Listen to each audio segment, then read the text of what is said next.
আমাদের আশেপাশে যেই পুকুর আছে, তারপরে যারা মাছ পালে এবং মাছ নিয়ে গবেষণা করে তারা বলতে পারবে। আসসালামু আলাইকুম ভিউয়ার্স। অনেক ভাই আমাকে প্রশ্ন করেন যে অ্যাকুয়াপনিক্স বাগান করে কি আসলে লাভবান হওয়া যায় কিনা। সর্বপ্রথম বাংলাদেশে অ্যাকুয়াপনিক্স বাগানটা শুরু করে ডক্টর এম এ সালাম স্যার, ঢাকা নাক কান গলা বিশেষজ্ঞ ডাক্তার হাসিব। উনিও কিন্তু অ্যাকুয়াপনিক্সের বাগান করছে, কিন্তু উনি কি টাকার অভাবে করছে? বিষয়টা কিন্তু এরকম না। আসলে সারাদিন কর্মব্যস্ততার পর যখন আপনি আপনার এরকম একটা পরিবেশে আসবেন, বসবেন, যে মাছকে খাবার দিবেন, মাছ আপনার সামনে খাবে, তখন কিন্তু মানসিক দিক দিয়ে কিন্তু আপনার একটা প্রশান্তি মিলে। কারণ সারাদিন কিন্তু আমরা সবাই কর্মব্যস্ততার মধ্যে, কাবজাবের মধ্যে থাকি। তো সেক্ষেত্রে ডক্টর হাসিফ উনিও কিন্তু অ্যাকুয়াপনিক্সের বাগানটা করছে আমার মতে মানসিক প্রশান্তির জন্য, টাকার জন্য না। সবকিছু রেডি করা আছে, কিন্তু এখনো অ্যাকুয়াপনিক্সের বাগানটা শুরু করা হয়নি।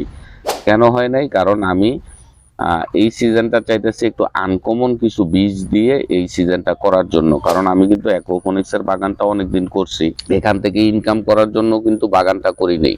কারণ করছি বাগানটা এই কারণে, সারাদিন কর্মব্যস্ততার পর যখন আমি এখানে এসে বসি, কিছুক্ষণের মধ্যে মাছ লাফালাফি করে আমাকে মোটামুটি ভিজিয়ে দেয়। এই যে দেখেন এখানেও কিন্তু লাফাচ্ছে। হ্যাঁ, তো আমি এসে বসার পরেই বেশিরভাগ সময়টা এমন করে। কারণ যেহেতু আমি এখানে মাছগুলা পালতেছি, তো তাদেরকে আমি খাবার দাবার দেই, তো তাদের মধ্যে কিন্তু আমার একটা আন্তরিকতা এবং ভালোবাসা তৈরি হয়েছে। তা আমি এখানে এসে বসি কিন্তু খাবার দেই না, মাছগুলা আমাকে পানি দিয়ে ভিজিয়ে দেয়। যখন আমি আবার খাবারগুলা দেই তখন আমার চোখের সামনে খায়। তো এই জিনিসটাই উপভোগ করার জন্য আসলে অ্যাকুয়াপনিক্স বাগানটা করা। আর আপনারা অনেক ভাই আমাকে প্রশ্ন করছেন যারা কিনা অ্যাকুয়াপনিক্স বাগান করেন অথবা আপনারা ট্যাঙ্কে মাছ চাষ করেন, যে ডাকউইট কোথায় পাওয়া যায়। তো এই ডাকউইট গুলো আমি সংগ্রহ করছি আমাদের আশেপাশে যেই পুকুর আছে, তারপরে যে বন্ধ ডোবা আছে, ওই ডোবাতে কিন্তু ডাকউইট গুলা জন্ম নেয়। আর ওই ডাকউইট গুলা কিন্তু মাছ খুব ভালো করে খায়। যারা মাছ পালে এবং মাছ নিয়ে গবেষণা করে তারা বলতে পারবে যে ডাকউইট খাওয়ালে মাছের রুচি এবং গ্রোথ দোনোটাই বাড়ে।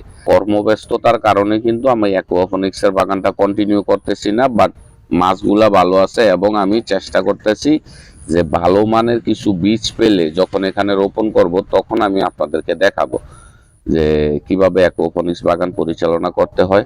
তো আপনারা যারা এখনো আমার চ্যানেলটা সাবস্ক্রাইব করেন নাই, চ্যানেলটা সাবস্ক্রাইব করে দিবেন এবং ভিডিওটা ভালো লাগলে একটা লাইক দিবেন। আর কোনো কিছু জানার থাকলে কমেন্ট করবেন, আমি ইনশাল্লাহ আপনাদের কমেন্টের উত্তর দিয়ে দিব।